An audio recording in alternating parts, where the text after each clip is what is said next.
You want a shout out for me and have more vids frequently? Then support me on Patreon, where the cost is only $3.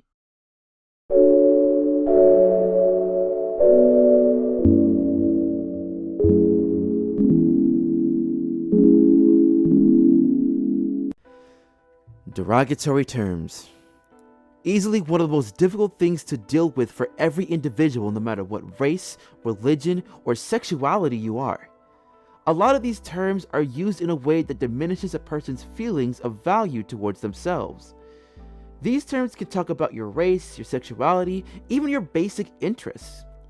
When these conversations come up, a lot of tension comes along with it. So when a cartoon decides to tackle something like this, they have to tread very carefully to not upset certain groups of people that has dealt with that sort of derogatory actions against them, and use it to help have that sense of relatability and comfort, knowing that they are not the only ones that deal with that sort of treatment. So what would it look like if we are introduced with an alien derogatory term? Good morning, everyone. My name is Jason Blade, and this is a Bat special of Teen Titans Troc.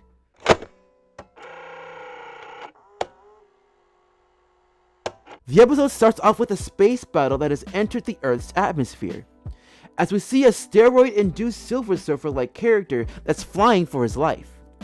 Meanwhile, the Titans were playing a card game as the ship hovered over the tower. When they noticed what was happening, the team springs into action to stand around like cheerleaders. This was a bit of an annoyance to me from the start. I understand that they're trying to make this new character look interesting and cool, but the Teen Titans are superheroes. They can be used in some sort of instance to help out the dude. The only difficult thing about going to that route is that you want to make this new character as strong as possible. So having the Titans help him in this circumstance wouldn't help achieve that. I would possibly consider only having the battle occur and have the Titans notice the crash at the last second, and the enemy that was attacking this character jumps out at the Titans before the heroic character takes it out before the attack. I know it's a little bit of a nitpick, but it's just weird how they would have the crew just stare at what was going on. It takes more than a plasmatic implosion to bring down Valor. We then find out that the man that was in this epic flight battle is Valor. And that's when one of the greatest intros of the 2000s for Cartoon Network slaps. Let me just fangasm this iconic masterpiece. It was back in a time where intros were not 10 seconds long, and the graphics being used to introduce each character was iconic and cool, giving a chance to feature what each of their powers do and throw what sort of personality they give off. Plus, with the theme being made by Puffy Yumi, really made this a good gateway for those who wanted a preview of what anime intros are like back in the day. Getting back to the episode, the crew begins to gawk over the impressive skills of Valor as they begin to introduce themselves. Valor was quick to notice Starfire as a Tameranian when she introduces herself. The way he speaks about her is a lot less enthusiastic compared to everyone else on the team. Not even responding to her greeting, he talks to Robin about what type of species she is. It's very subtle, but it's a clear hint that Valor does not think very highly of her or any of her kind because of the simple interaction compared to everyone else. It feels like night and day when Valor shows off his heroic ego with constant one-liners and cheeky grins when he talks with everyone else compared to his passive conversation about Starfire. The Locrics are vicious fighting machines. Machines? What do they want? So we then get to know who was attacking Valor and what sort of threats they bring. The creatures are known as the Locrics, a species that were built to destroy and conquer planets to create an empire. The Locrics, much like a lot of villains within the show, has a really nice, sharp, and bulky design. The combination of the extremely large white head with the piercing red eyes can be menacing at first glance. Also noticing how top-heavy these creatures are with the bulky arms compared to the small torso and legs that gives the hint that these guys are very top-heavy and can literally pack a punch. Also, if you look too long, it may or may not look like a butt plug. Shows you where my head is at right now. With the fear that they may be ready to invade Earth, Robin wanted to know what they could do to stop them. Valor has a plan to go to the Locrics' home planet to place a bomb into the central core and destroy the Locrics once and for all. The Titans were willing to jump into the action to help out Valor in stopping this potential threat. It was me versus 20 of them. They had me surrounded. There were Crixies to the left of me, Crixies to the right. As the crew travels to their destination, we see the Titans become invested into the old man tells his battles in the war stories. The way he talks about the situation he was in just screamed boomer to me. The way he waves his arm in a stiff way to help us imagine how many are surrounding him, and using third person while going for that thinking emoji pose to fill suspension. Not to mention, after Beast Boy's comments, Valor called him son. So much dad vibes! Plus, the way the Titans were sitting like a bunch of 10-year-olds was pretty enjoyable to see, as they continued to show how anime inspired the show was at the time. Just installed a new neutron turbo engine. You wanna give her a spin? After the story, Valor gave everyone in the Titans tasks to do around the ship that was interesting to try out. Well, all except Starfire. When Starfire asked what she could do to help, the ship was under attack. This was another subtle yet obvious hint of the views Valor has towards Starfire, deliberately making her be a part of the sidelines. What rubs me the wrong way is how he looks so proud, showing off the cool features of the ship to everyone else and not even acknowledging Starfire's interest in doing something. The timing of the attack was perfect to prolong the inevitable backlash that Valor is ready to give when the time is right.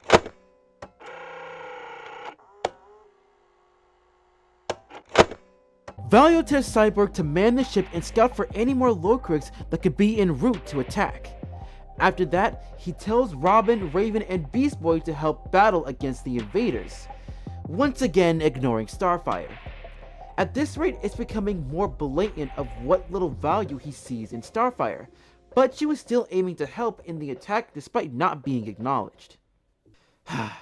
Alright, let's talk about one of the knocks that I have for the original Teen Titans series as a whole. The fight scenes throughout the show, looking back at it, is pretty tough to look at. While I admit it's mainly because a lot of the action-based shows around that time did do these sorts of fighting tropes, like the white flashes and the still frames during the battles that are common. However, the thing that really bugs me is this comic strip background that's used constantly. Every single battle has this trope, no matter the situation, the episode, or even season, and it gets really tiring and repetitive to look at, as it has not aged as well as you would hope going back to this. As the battle ensues, Valor continues to give praise to most of the Teen Titans by acknowledging their moves to take out the Locrics. He also takes time to give suggestions to take them out in a quicker fashion.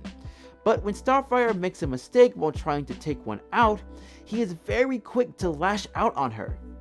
As you can see, the more interactions the two have with each other, the more you witness Valor's animosity towards Starfire for whatever reason. So when Valor uses that added edge to wrap up the battle, he tells everyone to go back to the deck to prepare for another possible attack.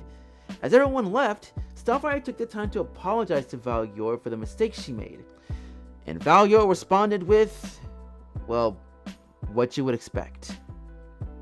I don't need any help from a stupid truck. Roll credits. Now, at this point, we don't know what the word means, but considering the tone of voice and the reaction Starfire gave in response tells you what it exactly is. A racist dirtbag using racist terminology. Woo! The build up to this point was handled very well from the beginning to now. As I've stated earlier, you can sense that Valor was not high of Starfire's presence right at the beginning of the episode. From not acknowledging her when she introduced herself, to not giving her any sort of task onto the ship, to calling her a racist term, which in this case is Troc. There's a strong sense of superiority he believes he has over Starfire, also adding into the polar opposite interactions when he talks with the other Titans. He tries to paint that image of being a heroic figure, when really he's just a cocky old jerk who believes he is the best thing the universe has created. Valor said he's never seen anything like me. Yeah, most people haven't. I think I'm his favorite. So as the Titans walked over to the briefing, everyone discusses about how highly Valor talks about the entire crew, not realizing the encounter Starfire and Valor had earlier. Starfire kept a small distance from everyone as she hears the conversation, and the last portion of it really hits home when Beast Boy says, "Some more great than others." He was referring to himself, but it holds true considering Valor's opinion on Starfire. It really hits because it shows how unaware those around you can be. If the attacker makes the environment very kind and welcoming to everyone except for you, they can easily manipulate the situation to make it seem that there is no beef, gaining that trust. If someone like Starfire confronts the attacker in front of everyone, there's a good chance those peers could go against you because of the difference of treatment and their lack of awareness. Starfire, you're missing the briefing. I can gather everything I need from here. As the crew raced over to the brief, all were eager to hear what Valor is planning to attack the Locrics. Starfire, however, stayed at a distance. When Robin took notice and urged her to get closer to hear, she insisted she could gather everything from where she was at. So as he tells everyone their roles for this mission, he was giving everyone specific nicknames and leaves Starfire with no tasks once again. Only this time, he acknowledges her by nicknaming her Trocky. As soon as he finishes his briefing, the alarm went off and we discovered that the Locrics has placed a minefield around their home planet. Frustrated by this, he wants to send out Starfire to do the deed. Robin expressed his concern, but Valor brushed it off saying that it's just a few mines. Starfire took this time to slightly clap back at him, using the old, "If you're so good, why don't you do it?" His response is that his worth is more valuable in the safety of his ship, and went on to say this. Besides, your people can withstand the hostile conditions of space. This really rubs me the wrong way. To me, this is similar to the black people have thicker skin argument that racists from yesteryear love to use when it comes to the more dangerous situations.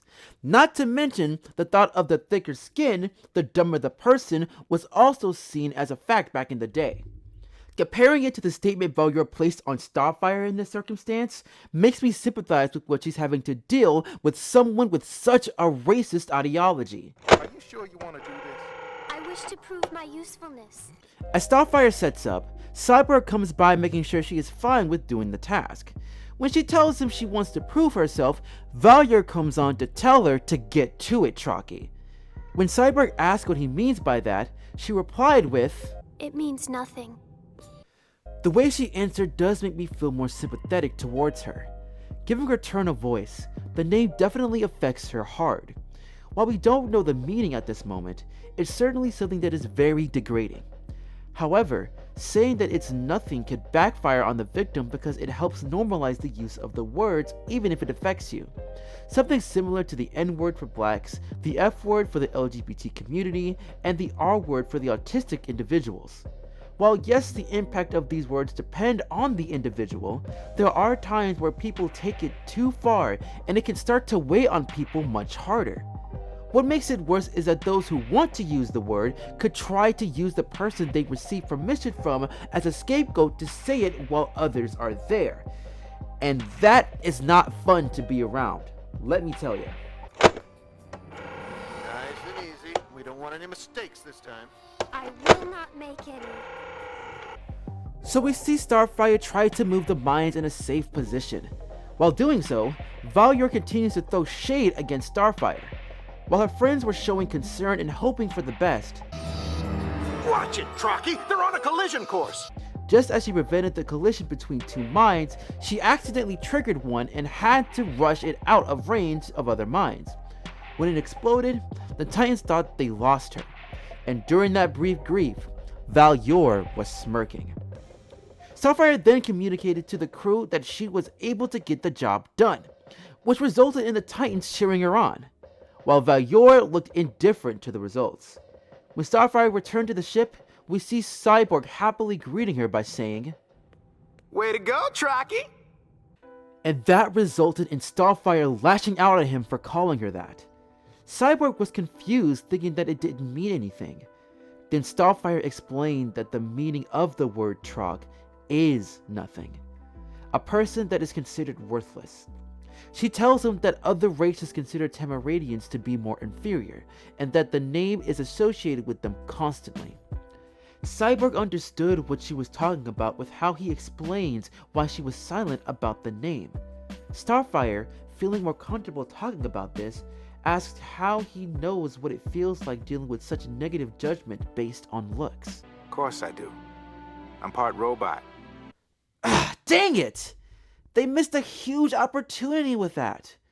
While I understand the worry about speaking the truth too much around this time, I definitely believe this could have furthered the discussion even more if it talked about what it's like to be seen as a black man.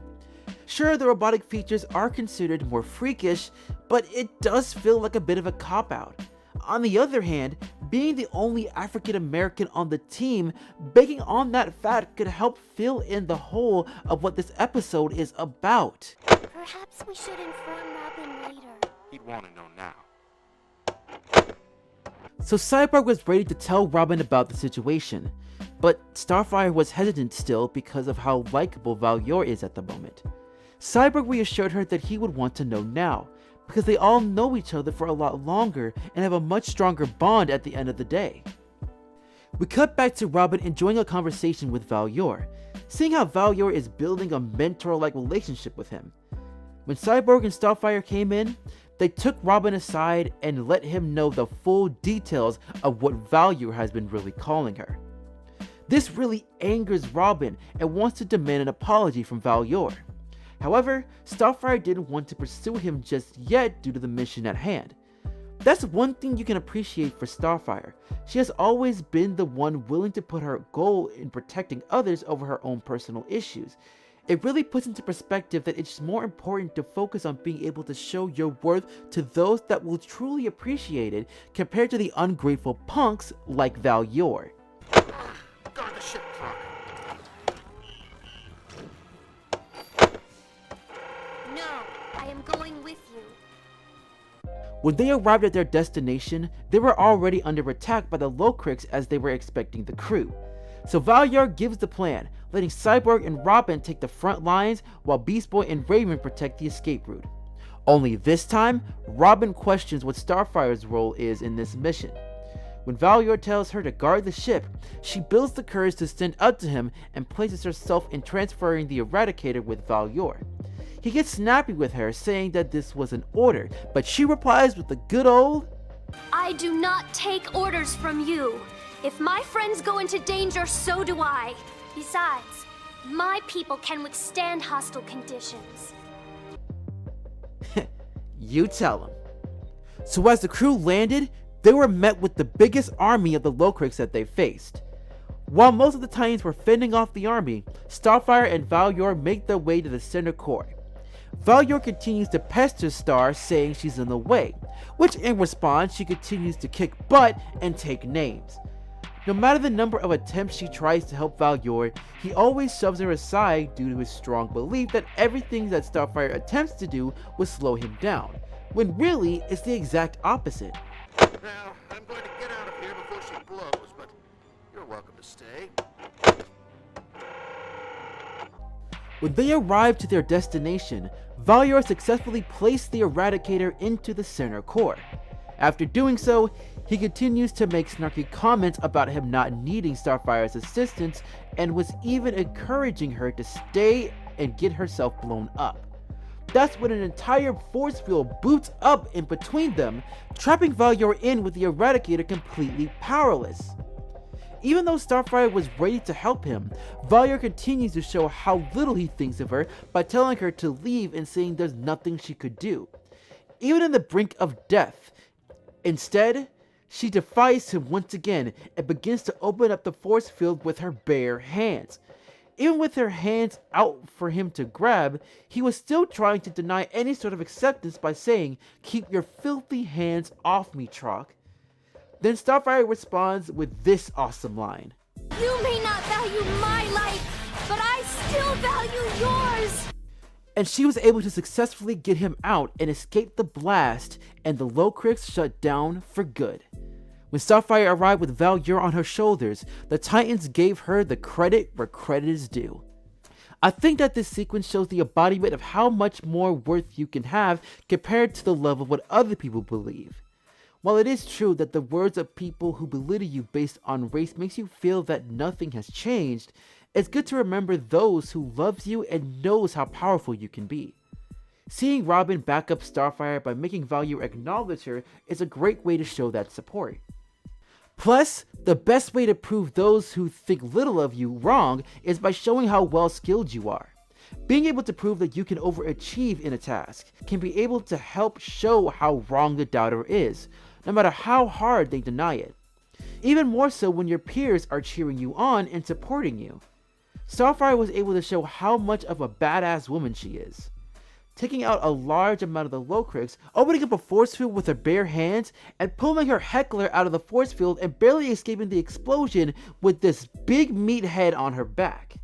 It's an ironic justice because the dude was saved by someone of a race they despise, proving that they are certainly more than Valor believes. Valor, I think it's time for you to go. I thought you Earthlings were all right. I guess I was wrong. You're just like the trucks. We then cut back to Earth at Titan's tower. Valor takes a moment to thank the Titans for their help despite his injuries during the battle. Robin was quick to make Valor acknowledge Starfire's accomplishments during this mission. The rest of the team followed suit, knowing full well what Valor is about. So Valor tries his hardest to thank Starfire. You can easily tell it was half-hearted, considering he almost called her a truck while doing so, and used the statement, "You must be one of the good ones," which indicates there's still a strong feeling of prejudice in his head. Starfire was quick to set him straight, by noting that she is not higher status compared to the rest of her kind just for saving this punk. Valor tries to argue that he's trying to give some sort of compliment, but Raven backed Starfire up by claiming it still feels like an insult. He tries to get Robin to reason with the Titans, but even Robin holds his stance for Starfire by telling him it's time for him to leave. Then Valor decides to cut the act and show his disdain for other species in general, saying how he was wrong about the Earthlings and that they were just like the trucks. Which really shows that no matter how much you try to show your worth, it can never be good enough for those who look down upon you due to their ego. As frustrating as that is, it's important to realize that those negative and racist opinions do not reflect on who you are and should not be focused on if they're not willing to be open-minded. And Starfire explains that in perfect detail. But there are many more people who do not judge others based on how they look or where they are from. Those are the people whose words truly matter. And that was a perfect way to end off the episode. The episode really handles the subject about the use of degrading words and racism as a whole very well. Unlike the previous episode I covered in Static Shock, they discussed the issues of racial inequality in a more subtle way in comparison, using the sense of alien superiority as the fill-in for the racial one. The smaller moments in the episode can really hit home for those who have to deal with racism, like when Beast Boy's comments after Valor called Starfire a truck. I will say, as a nitpick, with what I considered one of the best scenes in the episode, is that I wish they gave us a crumb of the raw issue when Cyborg talked about his own struggles with discrimination, using his robotic features instead of being an African American in general. I think just mentioning it a tad can certainly bring it up as a talking point just a bit more in my opinion, though it doesn't take away from the episode at all. They did a really solid job in portraying Valor with his ability to be two-faced throughout the episode, but still gave out hints about his racial superiority complex from the jump. As the episode moves, the mask continues to peel off slowly but surely as he showed his disgust with Starfire. Starfire was the perfect choice for being the victim because of her welcoming nature and also coming from another planet. Her having to battle against someone who easily won over her friends proved to be a difficult one because she always wants to put her other people's feelings first over her own. Though she was able to stand up for herself as soon as some of her friends were able to notice and even understand what she's having to go through with this challenge. This shows how important it is to realize how certain terms can affect a person negatively, and you need to be mindful of others. Words that are like Troc have a lot of negative history attached to it, and it's certainly better if you leave them be. Even if those that are within those groups use them, they're doing so by taking ownership away from the oppressors that have used these words against them. Thank you for taking the time to see this batch special. Click on the video to the right to see more and subscribe for the latest.